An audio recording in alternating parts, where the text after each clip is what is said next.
We're joined by a former producer of The Chosen, whose new movie, Learning You, is out this January 16th, Justen Overlander. Justen, thank you so much for joining us. Welcome to the show. So tell me a little bit about Learning You. This is inspired, as I understand, by real families of children with special needs. So talk about, what people are going to learn, why people should see this, and, what is at the core of this movie.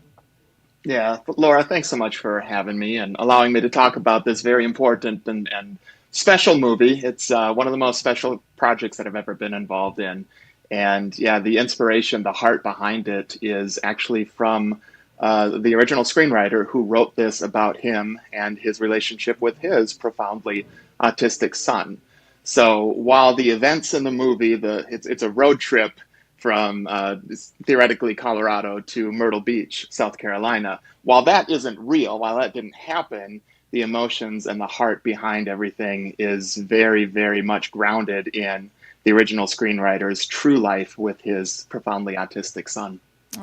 Beautiful. Obviously, I feel like we need more of that kind of thing, not less of it. Tell me about the audience and what you hope they ultimately take away from this, because I understand that this is about a portrayal of unconditional love, obviously, as a father-son relationship, but second chances as well.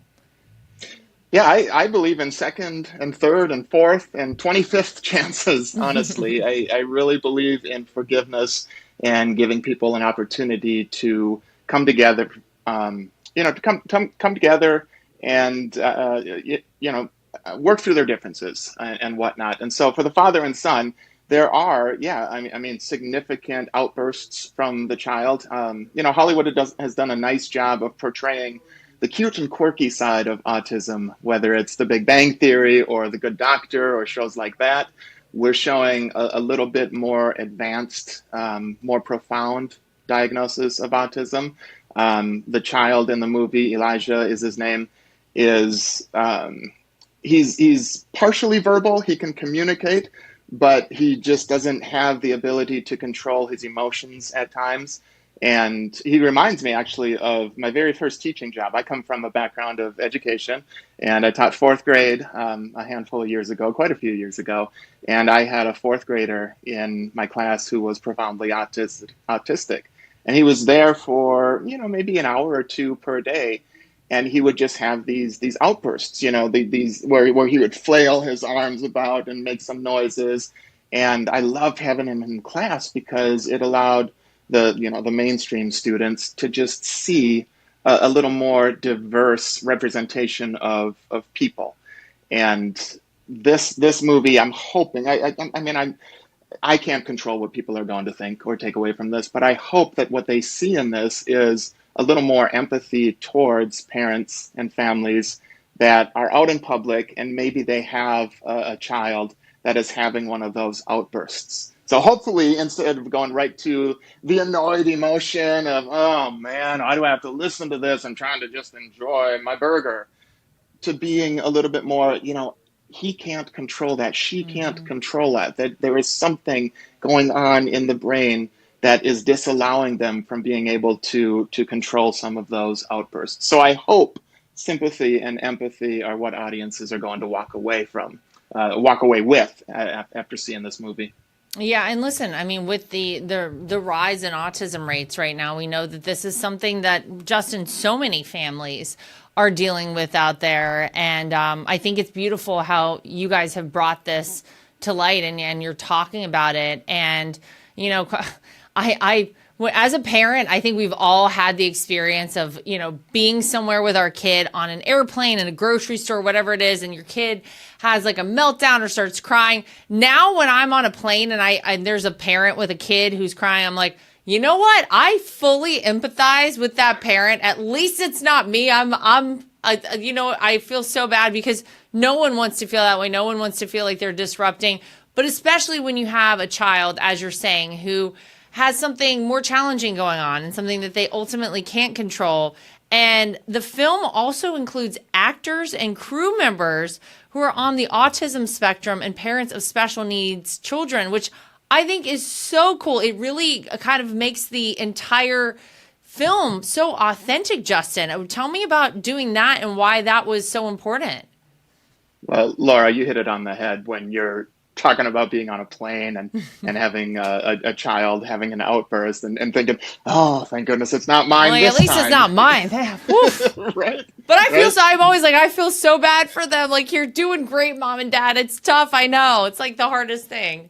100%. So with Learning You, our lead actor, John Wells, has a son who is autistic.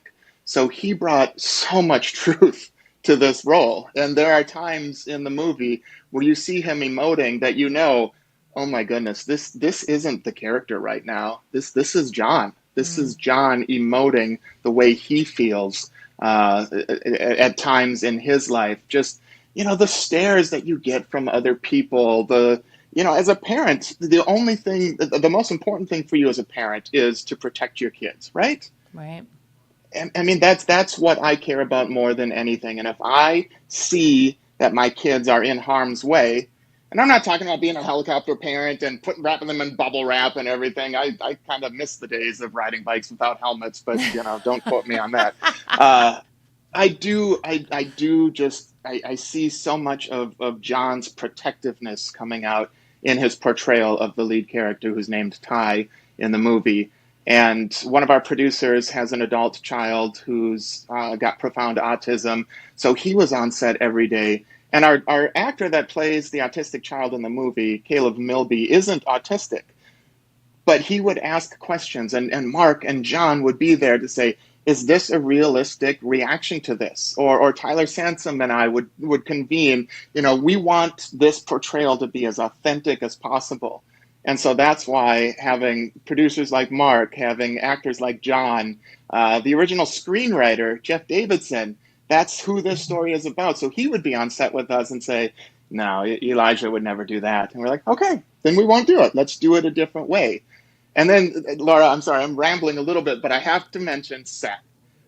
Seth is an adult with profound autism who's in the movie. He plays a son of another family. And I tell you what, when I engaged with Seth, I mean, he's a big old teddy bear. Like, he just Aw. loves to hug. He is so affectionate. He is so I mean, that to me is about as pure of a heart as I've ever met in my life, is Seth, who plays an autistic child, and he himself is autistic and only marginally verbal. But man, having that authenticity in the movie, I think to me is one of my that's one of the reasons that this makes this project one of my favorite that I've ever done. I mean, it all sounds so great. I think it's so special that these a kid like Seth has the ability to act in a movie. That's what a great opportunity and what a great thing for him overall. But I am utterly just kind of blown away by the fact that the filmmakers are donating 100% of the proceeds to a nonprofit that they founded. I mean, you don't hear, Justin, about things like that. So give us the backstory on all of that and what the nonprofit does. Yeah, so this is the second movie that I've teamed up with this group. We released I Can a couple of years ago about a limb different athlete who had a successful collegiate career based on a real story, on a true story. And they donated their proceeds from that movie as well. And so for this one, First Capital Church in tiny Corydon, Indiana, was the first capital of the state of Indiana before they moved it to Indianapolis. So that's why it's called First Capital Church. Tyler, the director of Learning You and I Can, is the senior pastor there. And he's got a tremendous heart for people, for outreach, for living life the way that we think Jesus would be living his life if he were walking amongst us today, and just having that empathy, having that sympathy, looking for the marginalized, looking for the people that aren't getting all the attention, the overlooked. And so, yeah, they started ACT, which I have a note here. I have to remember this because I'm not as hands-on with this as they are, but ACT stands for awareness, connection, and touch.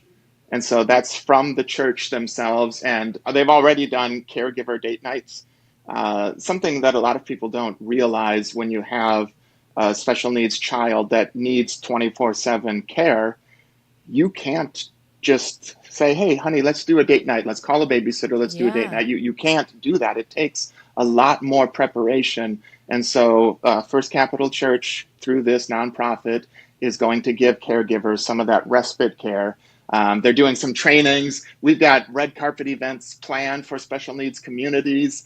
And I mean, that's how we premiered the movie back in Corden a few weeks ago. We had special needs families walk the red carpet, and so we wanted to give these special needs kids and adults core memories, something that they would remember for the rest of their lives. So walking this red carpet at a premiere and putting on their fanciest tuxedo and bow tie and all that. And the other thing, Laura, I'm sorry for rambling again, but we have a talking life-size teddy bear in the movie. And it's like it's really it's played by Al Snow, who is a former WWE wrestler. It's got this deep, grovelly voice. It's hilarious to hear him talking. So at the red carpet, we had somebody dressed up as Nook Bear, like what we call life-size Nook Bear. So all of these special needs families and kids and adults with special needs taking pictures with this Nook Bear. Oh, Laura, I'm sorry, I get a little emotional even thinking about it. Just giving these kids and giving these people something that they can take with them and remember for the rest of their lives within a safe zone.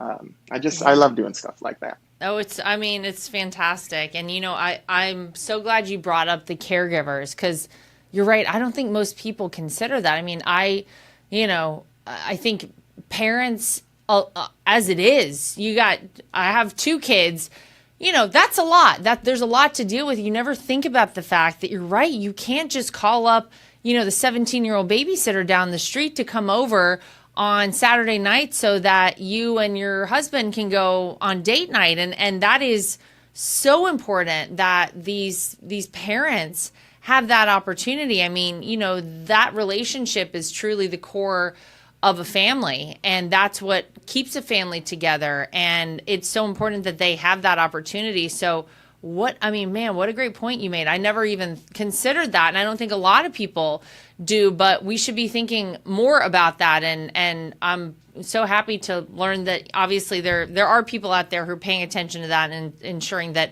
they get the break that they need and they get a little time together, as husband and wife. But this is a great time, I think, this time of year for people to consider the year that's passed, consider how they want to operate in the year coming up. And a movie like Learning You coming at the beginning of the year, I think is a great time. What a great way to start out 2026, with this sort of great reflection of how we want, people to be in society, a little more patient, a little more caring, and obviously allowing special needs families to get a little more light shown on what it is that they deal with every single day. Again, January 16th is when this is out in movie theaters.